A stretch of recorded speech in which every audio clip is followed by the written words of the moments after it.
let's rewind the clock to 15 beautiful little things from the 1970s that kids today might never understand.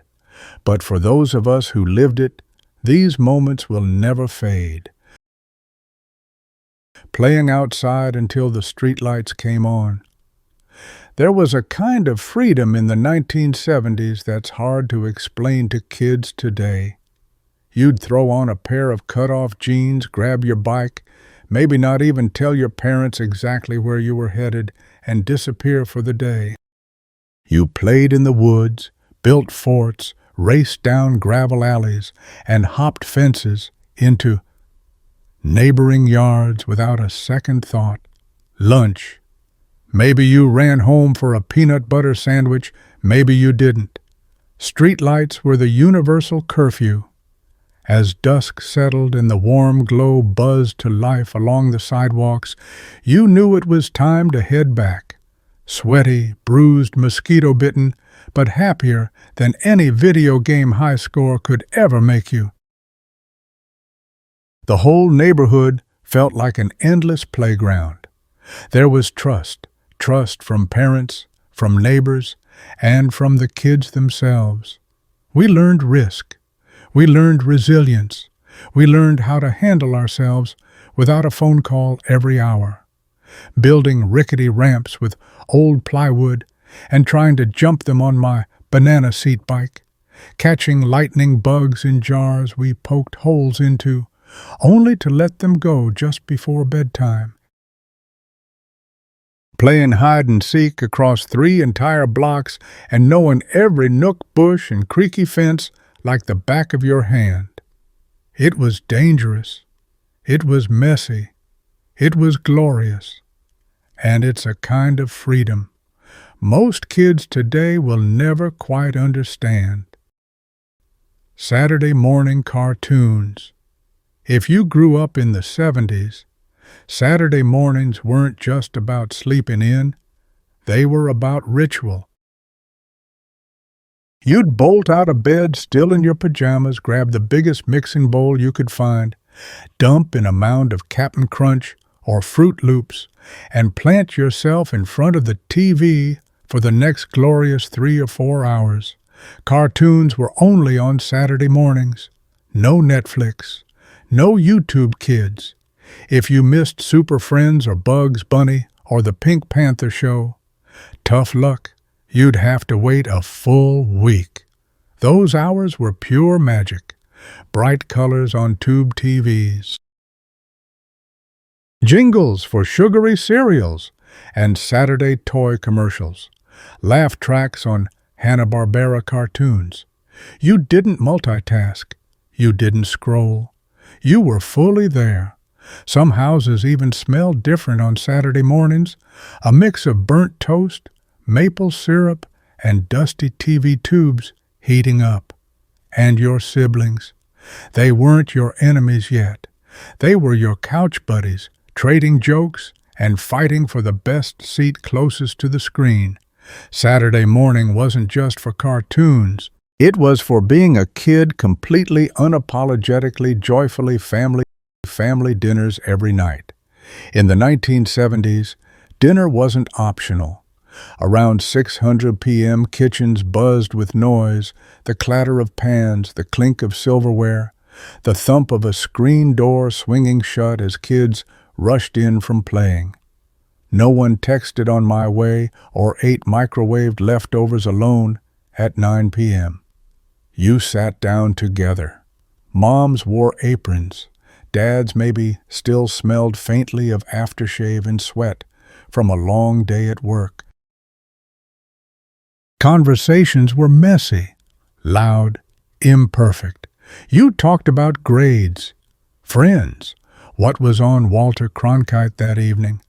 Sometimes arguments flared over who got the last roll or why Bobby didn't do his homework. Sometimes you sat in silence, just grateful for mashed potatoes and gravy. And sometimes you laughed until you cried. Family dinners were the anchor of the day. They taught manners. They built bonds. They made you feel deep in your bones that no matter what the world threw at you, you belonged somewhere. Looking back, the meals themselves weren't memorable, but the people that clatter and clamor and chaotic love, that's what made us strong. Station wagons without seat belts. Nothing screamed family adventure, quite like a station wagon loaded with kids, pets, coolers, and zero seat belts. In the 1970s, the family station wagon was a symbol of freedom. Moms and dads packed us in, sometimes 5 across in the back seat, sometimes 2 or 3 wedged into the way back facing traffic, waving wildly at truckers. We sprawled on vinyl seats that burned the backs of our legs in summer, leaned over the back seat to wrestle over a Viewmaster, or laid down for naps during long drives. No booster seats, no regulations, just pure wobbly trust. The way back was a world unto itself. Some kids brought coloring books. Some just stared out the window, imagining adventures. Some kids like me counted cars by color, secretly wishing every third truck would be a shiny red one. Parents didn't check apps for traffic updates. They fought over folding road maps while Dad muttered, "I know a shortcut." Sure, it wasn't safe by today's standards, but the laughter, the songs sung out of tune, the snacks passed hand to hand while the windows steamed up from laughter, that was family. And somehow, most of us survived with nothing worse than a skinned knee or an elbow to the ribs. Road trips without technology. Remember being trapped in a car for 8 hours with nothing but your imagination. Road trips in the 1970s were a test of endurance and creativity. There were no tablets, no backseat DVD players, no Spotify playlists. We had 2 choices: look out the window and make up your own fun. License plate games, counting cows, playing I Spy until everyone cheated. The AM radio crackled out static-filled tunes, the Eagles' Fleetwood Mac, maybe a bit of Merle Haggard. If you were lucky, the station didn't fade into static 5 miles down the highway. Meals were roadside diners with sticky booths and smiling waitresses who called everyone honey. Motels flashed color TV signs like it was the height of luxury. The journey mattered as much as the destination. Maybe more. Families sang, argued, played pranks, shared stories. And somewhere between the endless fields, the broken vending machines, and the sunsets slipping behind the horizon, we found adventure. Maybe you remember sitting in the back seat, forehead pressed to the glass, counting stars, until you fell asleep to the hum of tires on pavement. Vinyl records, long before playlists and algorithms. There was the simple, sacred act of dropping the needle on a vinyl record. In the 1970s, music wasn't just background noise, it was an event.